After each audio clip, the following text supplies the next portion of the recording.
এরপর তার গুরুত্বপূর্ণ বক্তব্য পেশ করবেন বিলাসপুর থানার জাতীয়তাবাদী দলের সাধারণ সম্পাদক আলহাজ ওমর আলী শেখ, আহ্বায়ক আলহাজ ওমর আলী শেখ। আলহাজ ওমর আলী। বিসমিল্লাহির রহমানির রহিম। আমাদের বাইতুল্লাহকে মুসলমানদের সবচেয়ে পবিত্র স্থান বাইতুল্লাহকে নিয়েছেন কুরুচিপূর্ণ ছবি এবং কুরুচিপূর্ণ মন্তব্য করেছে, বক্তব্য দিয়েছে। আমরা চাই ইসলামের দৃষ্টিতে যে শাস্তি অথবা দেশের প্রচলিত আইনে তার সর্বোচ্চ শাস্তি চাই।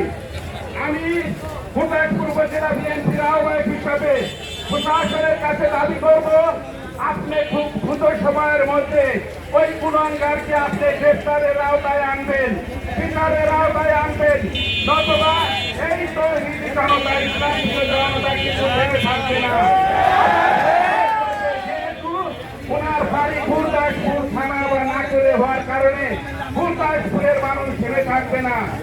পাশাপাশি আমি হিন্দু সম্প্রদায়ের ভাইদেরকে অনুরোধ করব, আপনারা শান্তভাবে আছেন, আমাদের ভাই, আমাদের প্রতিবেশী।